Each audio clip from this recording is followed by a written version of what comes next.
Welcome to the Great Girlfriends podcast, where we discuss life, love, laughter, and everything in between. We're your hosts. I'm Sybil Amuti. And I'm Brandis Daniel. And before we jump into this week's episode of the podcast, make sure you sign up for our newsletter at thegreatgirlfriends.com. And don't forget to leave us an amazing iTunes review. Yes, that is the payment for listening to this podcast. I love it. 5 stars all the way. Let's do it. Let's do it. Welcome to the Great Girlfriends podcast, where we discuss life, love, laughter, and everything in between. We're your hosts. I'm Sybil Amuti. And I'm Brandis Daniel. And we have a great guest. Girlfriend. Yeah, baby. We've got a guest. We have with us women and kids health advocate, Miss Zakkiya Miller. Yay! Thank you, guys. I'm excited to be on. We're so excited to have you. I know. We could not be more over the moon. We've been trying to get you on forever because we stalk you on Instagram. We do.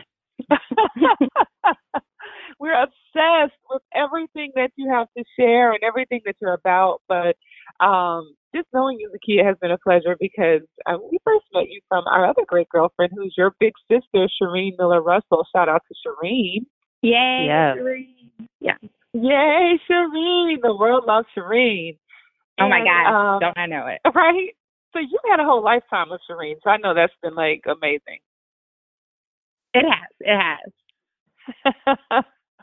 And so we've had a micro lifetime with Shireen. But what's been amazing, though, in your sisterhood is getting a chance to know each one of you differently and learning more about what you're passionate about and what's important to you. And great girlfriends, you know, whenever we meet someone who is doing it, like really doing the work of it all, we like to bring them to the forefront and introduce them to our community, because I think what you have to offer, Zakkiya, is essential. And so we had you at our conference, the Great Girlfriends. You remember our panel that Zakkiya blessed us with. And now we want to bring some conversation here to the platform. So thank you for being here. Thank you for having me. Thank you. Yes. So, Zakkiya, we've got a lot of questions for you. But before we jump into that, I want to just ask the basic, what you've been up to. Like, what you been up to? Like, besides making us shop all of your Instagram. Yes. What have you been up to? So I finally have 2 kids in school full time. So I have really taken the time to rededicate my life to me. You know, and I didn't realize until I had this free time how much my time was consumed with them, and how self-care and wellness really just kind of fall by the wayside.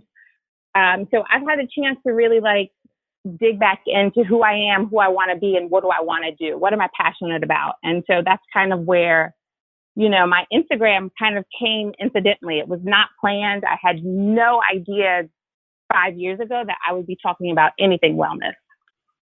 Wow. And it kind of just happened after a 15-day challenge for a vegan diet. I didn't want to do it initially, but I did it anyway. And I didn't realize that I was living with symptoms that weren't normal. It just had become my normal. So the bloating, the indigestion, and I had chronic nausea that I just would not go away. And after those 15 days, it was all gone. So I knew there was something up to it, and it's kind of how I started on this path. Really, you know, after I had my children, with my second, my period became really bad. Like, I never had cramps. I never needed pain meds to make it through my period before. But after my second child, I would be doubled over in pain, almost like I was in labor, like a contraction pain. And I was just like, what's going on? I spoke to my gynecologist, and she said, who's a midwife, she was like, I want you to cut dairy out a week before your period. And I was like, I don't see what that would do, but fine. So I did, and it worked. And I knew if that was the effect that dairy alone was having on my uterus, why was I ingesting it at all? So that's really how I got serious about it. When I really realized, okay, I don't want to live with menstrual pain every month, because that's miserable. You can't do anything. You don't want to go anywhere. But I also don't want to be I don't want to have these like symptoms each night where my stomach is like, rolling over my jeans because I thought it was normal because I ate today. And that's what's supposed to happen after you eat. So I got serious about it and I just started feeling better. I had more energy. I was able to wake up earlier. I felt like just like everything in my life kind of like flowed after that. Like, I think when you get serious about something and like when people fast, and what they say, it gives them like mental clarity and cleans up their life in other areas. Yeah. Same way with the idea when you get organized and you throw away stuff and then it helps you get organized in other areas of your life. It's kind of how what happened, this lifestyle of eating clean cleaned up my life in other areas. Wow. So when you did the 15-day vegan, did you know exactly what to eat every day? Was it like something that was like really regimented that like our great girlfriends can go and find this 15-day guide? Or was it, I'm just going to eat vegan? And like, what did that look like? So for me, I cook at least 2 meals a day. So for me, I'm comfortable in the kitchen. And because I'm at home, I have the time to do it. So I didn't really know what I was going to eat, but I went to the grocery store and I just shopped the grocery store an entirely new way. Like I stopped and I looked at things, I looked at new things that I would never look at and kind of just was like, okay, I can eat this. And I kind of just all took it home and put it together. And it ended up being soups and pastas and just like heavy, like Buddha bowls with vegetable dishes. And you realize it's a lot easier than I thought it would be. But again, I have the time. For some people, I think you are either some people that are super busy are going to send a meal delivery service. And that works too. So you have to find out what's going to work with your lifestyle and how to make that work. You could do a meal plan, maybe where you get just the ingredients if you like to cook, but you don't want to shop. Have the ingredients into your home with the recipe cards. There are so many meal services that you can try now. But I think doing it for yourself is actually easier than you might think, because when you're not cooking with meat, you're not worried about, did I thaw something out? Has it been marinated? Do I need to, I need to cook it this long to make sure I fully cooked it all the way? It could be 5 o'clock in the evening and I have no idea what I'm going to make for dinner. And when you have veggies and whole grains and starches and vegetables, you're able to kind of just open it up and make anything with it and do it pretty quickly because vegetables don't have to cook that long. So the best way that I would say to start really is to figure out what is going to work for your lifestyle, because you got to set yourself up for success, because if you don't, you won't do this. So what does that look like for breakfast? Like, is it oatmeal for breakfast? Is it a salad for lunch? I'm considering like mildly. What do you say? What do you say, Sybil? I'm like, you say vegan adjacent. I'm not even vegan adjacent yet, okay? But I am curious, right? So for me, like, I want to know like the nitty gritty. So what does breakfast look like? What does lunch look like? What does dinner look like? And then my next question, and I'm sorry I'm piling it on, is how did your kids adjust to this new lifestyle? Okay. So to answer your initial, I always say 1 meal a day. Just start with 1 meal a day. Okay. So it could be breakfast, lunch, or dinner, whichever one that you choose, which again works with your lifestyle. If you like to get up and have breakfast at home before your day starts, then you could do your oatmeals. You can do avocado toast. I do a lot of fresh fruit. You could do smoothies. Protein smoothies are really good in the morning if you're like on the go, but have enough protein and nutrients to get you through lunchtime if you need. So 1 meal a day, just start there. Lunch, if you want to do salad, you can do that, but you can also do a veggie pasta. There are so many things that we can do now, and so many restaurants and establishments that now cater to this, that it is easier today than it was even 3 years ago. Okay. So just start with 1 meal. Yeah. 1 meal a day. And then when that gets easier, try 2 meals a day, or try to go 1 whole day with only a plant-based meal. And then you can move to 2 days a week, or then, so just start slowly, because I think it helps with the transition, because I've only known one person that could do it cold turkey. And all the people that I've met one person who said they went cold turkey. So I just think naturally you have to slowly, you have to almost readjust and reeducate how we think about food and what we're going to be having. And you think, okay, one a day, I can do that. And then I can do it for one full day or twice a week, and then and work your way up there. And then I think you'll realize it's not as limiting as you think it is. Initially, it feels like I'm only going to be able to eat a few things. And I eat more things now than I ever did. And I want to ask you, Zakkiya, what about the ingredients? What are some of the ingredients that you have discovered were really taking away some of your wellness and kind of making you bloated? You talked about dairy. What were some of the other, saboteurs in your refrigerator that we may need to think about? So, I think dairy is a huge one. And there's a lot of now dairy-free alternatives that are actually starting to be good, because at first I was like, vegan cheese is not for me, but I'm finding things. So that's one thing that I think is important. But processed foods is even bigger than the dairy and the meat, and trying to stay away from boxes and packages, because even as a vegan, there's vegan junk food.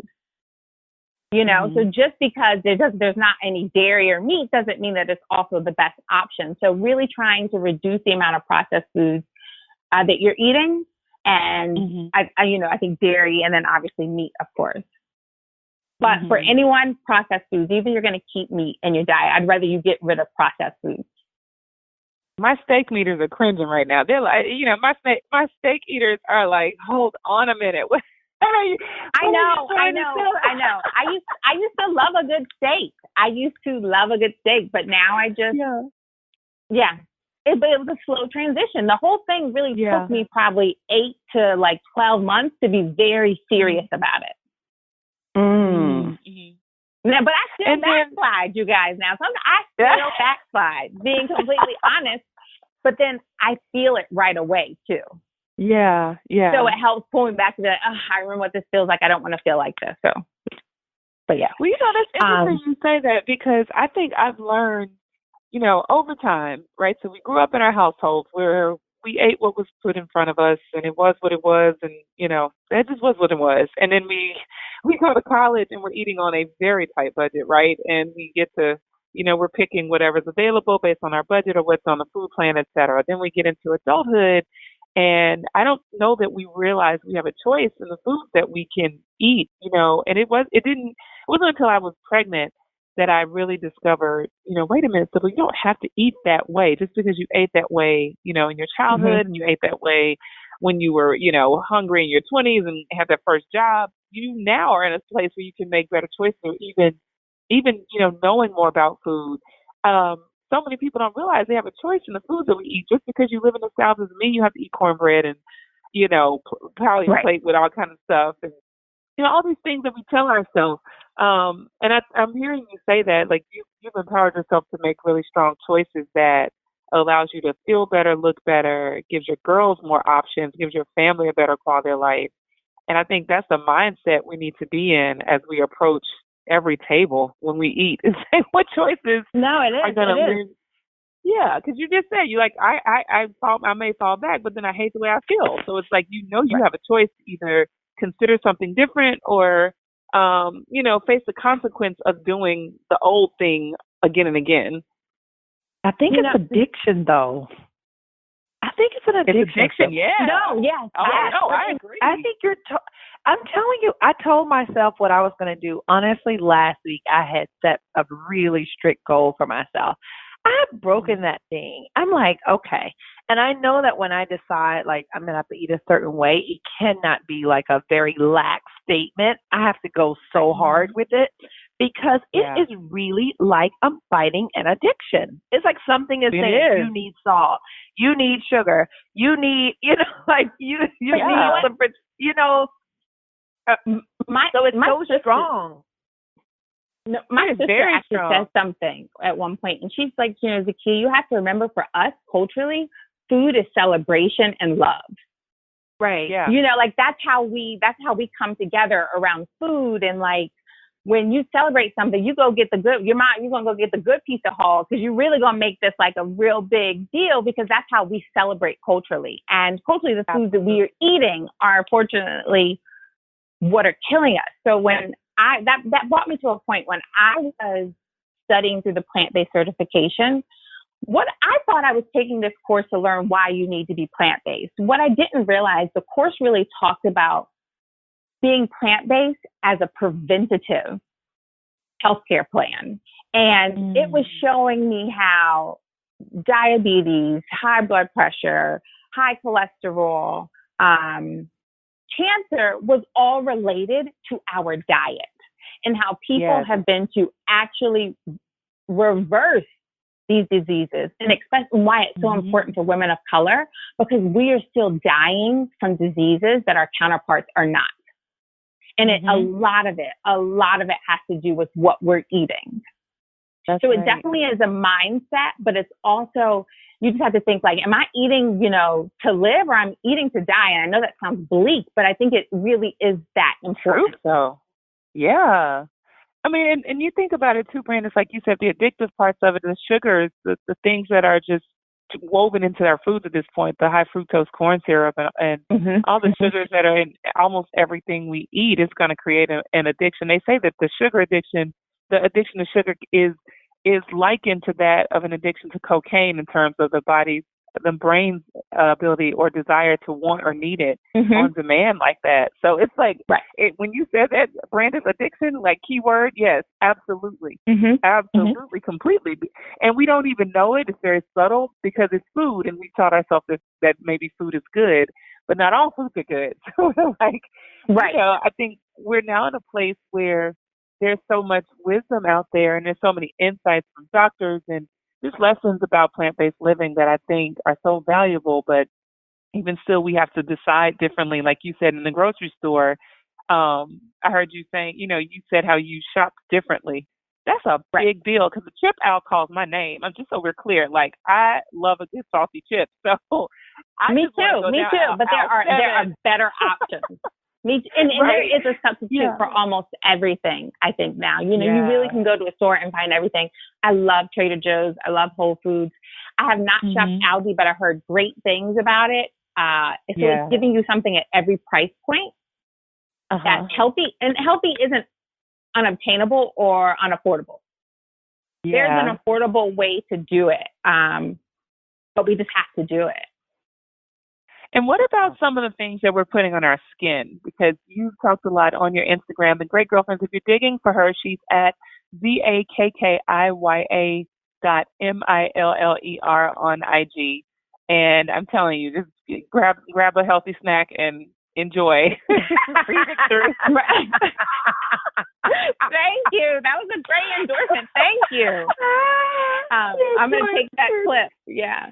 No, so I think, skin products are a major concern. I would think, and it could be daunting to say, get rid of every beauty and skincare product that you're using. But the one I will say, the most important one that I think is our deodorant. Because it is so close to our breast ducts. Black women still being diagnosed and dying from breast cancer in large numbers, in the largest category of in the field of cancer. So my point is, the reason I think so much about deodorant is because it's so close to our breast ducts. And we're putting heavy metals under our arms. Aluminum and the antiperspirants. These are heavy metals that we know are dangerous. So I always suggest especially women, look at changing to a natural deodorant. And there are so many on the market. And unfortunately, I'm going to be honest, you have to kind of find what works for you. Yes. Because it's not it's not a catch-all where you have Secret, Dove, and Degree, and one of those is going to work for you. That might not be the case. I always will review natural deodorants because I think it's so important that you find what works for you. So if someone wants to send me deodorant, and I don't do that one for paid ever. I just say, sure, send it to me, and I'll let people know about it. I'll put it out there because I want you to find something that works, because I just think it's imperative that we think about what we're putting on our body when we know 70% of it is going to be absorbed. Yeah. And that deodorant test, Great Girlfriends, I did that on the weekends, just so we're clear. I know. Right. Don't do it in the dead of summer. Okay, don't do it in the dead of summer. Don't do it when you have somewhere very important to be, because there are going to be days where you might be like, oh My Come God, on. I smell like a 12-year-old little boy. So to do this, always keep alcohol rubbing swabs with you. Or like apple cider vinegar. You use that to clean. If you ever get caught out there, go in the bathroom, get some alcohol, clean your arms off, and then try. And then, maybe you have to go back to your go-to so you can get through what you need to. But always the alcohol or apple cider vinegar will be great to cut the bacteria, which is causing the smell. So if you do want to try it, but you don't want to get caught out there smelling, keep that stuff with you, because I think it's important. But yes, I always travel with stuff like that all the time. I had to find my way home one time. I was like, okay, so let me throw that lavender deodorant out. That was not for me. It's going to be trial and error, but there are so many brands that you can try now. So I encourage you to do that. Yeah. I really want to go back to one question that Brandis had brought up earlier about my kids and how I've been able to transition them. So to be fair, I thought it felt cruel to take meat and dairy away from them because I raised them as meat and dairy eaters. They were born before I went through this transition. So, and my youngest is a meat eater. And so I was just like, let's go slow. So what ends up happening inadvertently, I, in the beginning, would make them a meal, make myself a meal. And then I started making more for myself and giving them more of what I ate. And then slowly now I probably only make a meat meal once or twice a week. And they don't even really seem to notice. And they're starting to eat more and try new things. But even my meat eater made the suggestion of, why don't we just eat fish? So I'm now going to transition the family to pescatarians. And that's only 2 to 3 times a week that they're getting it. And then the dairy, I let my kids have pizza. I'm not going to I'll let them eat some pizza. I haven't found a good, and I know vegans are going to come after me. I haven't found a really good vegan pizza that I like. So, I'm going to let them have the dairy here and there. I don't let them do the cheese sticks and dairy yogurt anymore. We've never really done dairy milk. But I will let them have some mozzarella cheese on a slice of pizza, So it's kind of become a natural transition. The healthier I ate for myself first, because I needed to do it for me, it was easier to do it for them. Right. Right. So same thing. Take it slow with them. But you change your snacks. They only get healthy snacks. They don't get any, I really don't give them any junk. But they think they have snacks, but their snacks are clean. And Trader Joe's, Whole Foods are really good to find healthy snack options for your kids. Speaking of snack options and deliciousness and just overall, I don't know, your fridge. I just have to go there. Because part of what makes it, I think, when we think about what complicates things, it's chaos, right? So the chaos comes from us not being organized, not being prepared to make good decisions when it's time. And then we make these, short-term decisions, and we're buying things that don't even add value to our life, but they fill us up for a second. And so when I get into the psychology of how you're performing so well in this space, how you're managing to do this for your family, I look at this picture of your fridge. It's got to be from, let me see, it's May 4th.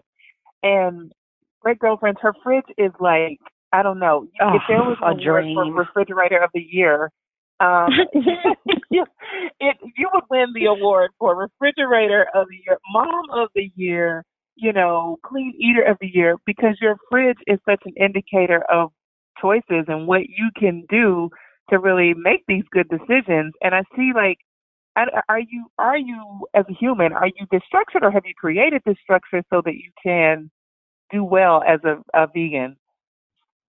I did it for a few reasons. One, I was finding that my produce was often spoiling in the back of my fridge before I had the chance to get to it. So the mason jars that I'm using to house everything is an airtight lid. They're meant for canning, and now they make them where they're self-sealing.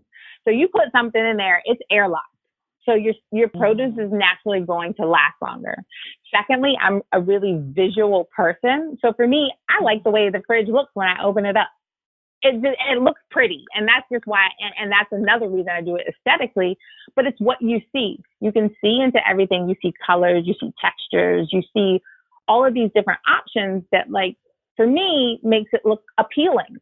Because some of it is a mindset. You are going to have to change how you feel. Be like, oh my God, I don't really want a salad, like, or what do I do to make carrots and celery and radishes look appetizing to me? And when you keep opening your fridge and that's what you see and that's what you have, if you're hungry and you're snacking, you're going to find something in there, and that's what I've been able to do. Like I've become addicted to eating raw vegetables just because I see them and they sit there, and then I it's a different taste and texture. I'll say this, when I went vegan, I started to taste textures and flavors that I had never had known before. Like my palate became more sophisticated, and you can taste almost every different flavor and the notes and the spices. It's really interesting. Just, I guess, when it kind of like helps clean your palate, and I enjoy food so much. I was at the Vegandale Festival this weekend, and it was like heaven on earth for me. Wow. See, I want that feeling in my soul. I don't want to miss a burger. Like I want, right. I want that. So that's feeling. why I say you start slow. That's probably going to be your best bet for success, is to start slow. And then when you realize, oh, this is good. I enjoy my meals today. And like, I keep saying I'm going to work on this 7-day meal plan, and I've done it, and I need to finish it. And so that's something now that this call has made me say, finish this 7-day vegan plan, because I think people will benefit from it and need it and be useful. So thank you for that, like, nudge from the universe to do what I need to do. And how did I tell you? I'm sorry, go ahead. I just had go ahead. No, I was just going to say, you need a company that will just come and do that to my refrigerator. Like, I know. Just come and replicate it. Brandis, because we would wreck it. They'd have to come like every week or twice a month, because if we don't have the will to keep it up, we would completely destroy it, right? I pay for a house. You pay for people to come clean your house. It's. I'm just saying. Come clean your refrigerator cleaner. Just consider. Molly Maid is there for a reason, right? Right. Yeah. You're right. $1 million company. I would Why love someone to, couldn't someone do the same for the refrigerator? I mean, really, because I don't know, just something to consider. But the other thing, I was looking at your Instagram. Look at us all up in her Instagram. But I was looking at your Instagram, and I was like, oh my goodness, I have toxins going all around my house from these air fresheners. Yeah. What is that about? So, what are we not supposed to be using to as like home fragrances? So you're not supposed to be using any of these, unfortunately. Glade plugins, Febreze. Look at the great girlfriends. I hear you. You just bought your feelings. I'm sorry, because everybody loves to walk into a home that smells good. I get it, Yes. But these, unfortunately, fragrances are not regulated by the FDA. So they can put anything that they want to make it smell good. And sometimes they use things like formaldehyde, which we know is carcinogenic. And they're using these chemicals to make the smell last longer, to make it smell prettier to us, but it's toxic. And there's a lot of research now out to show why we should not be using these things. But again, in 2019, there are so many options for cleaner fragrances in your home. There are so many companies now that are making clean candles that are made from like soy or beeswax or something like that, with cotton wicks. It's unfortunate that there are so many toxins available to us on the market that we unknowingly bring into our home, which is why I always say, like, we can't control what happens when we leave our home. We can't control what we're going to be exposed to if we're going to walk through somebody who's smoking a cigarette, or if you're going to have you're going to end up sitting at someone who has a fragrance plug-in because it smells nice, but it's also toxic. So I really say take care of your home. We spend the most time here, and it's the only place that we can control it. So I definitely don't do artificial fragrances. That includes like Febreze, which is a big one. Apple cider vinegar, white distilled vinegar will get out any odor. Trust me. that's a whole nother post and we could talk about that. But my laundry detergent is clean. There are so many chemicals in laundry detergent that we're unaware of. There were chemicals that are found in detergent were also found in breast milk. So wow, there's so much to go through, but yes, clean your home, get the toxins out of your home that we're so unaware of. And I know, ladies, especially women of color, how we feel about our lotions and our moisturizers and our hair products. But there are so many clean options now. So many options. Trader Joe's has great, Whole Foods has great beauty products for like your lotion. I still make a shea butter and coconut oil that we use basically head to toe. And so, yeah, I do think it's important that we reduce the amount of our toxins that we're exposed to. Like, we know that they are carcinogenic, and like we know the FDA is not going to regulate them, but we also know our cancer rates are going up year over year. Right. What are we exposing ourselves to? You know, and you have to think, our excuse a lot is, oh, well, that's how we ate and we're all fine. Or look at my grandmother. That's how she ate and she's 92 and she looks fine. But you also have to remember what our grandparents and even what we were eating when we were growing up is not what the kids are eating now. Right. GMOs and all these new things and these pesticides are now, this is all new technology. So it's not, we're not eating the same food that we were eating at McDonald's 20 years ago. Because I was eating at McDonald's. Maybe at least once a week, my dad was bringing home McDonald's, you know? So you have to remember that's not an excuse. Oh, we've been doing it forever, but we're also not healthy. Listen, I love that for the first time ever, I think women are really loving themselves, loving their shape, loving their hair, loving everything about themselves, our curves and our beauty. But I also want to say, I'm happy that you're confident and you love yourself, but I need you to be healthy doing it. And by no means is skinny healthy. You could be skinny and be completely unhealthy. So I don't want you to say like you need to be this certain shape, because I think you could be curvy and be healthy. I want you to be self-confident and be mindful and love yourself no matter what body you're in, but I want you to take care of that body so it'll be around for as long as possible. Oh, good stuff. Well, good stuff. Well, Sybil, I guess you heard that. Get yourself together. You better put your neck down, Brandon. We got to focus. I know. We could not end this podcast without thanking our amazing husbands. Yes, thank you, Kwaku. And thank you so much, Rich Daniel. And our beautiful children. Thank you, Sam and Dylan. And thank you, Miss Sky Daniel. And thank you to all of you great girlfriends for trusting us as your go-to source for everything life, love, and laughter.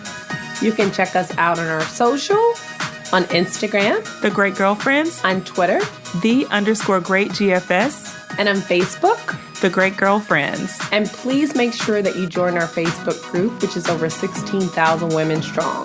Absolutely. And make sure you listen every single Wednesday on iTunes, Spotify, Podcast Bean, Podcast Republic, Google Play, and every other podcasting service. Absolutely. Be sure to post your questions, share with your friends. Keep listening and keep being a great girlfriend. I'm Sybil. And I'm Brandon. And we're signing off. Peace. Peace.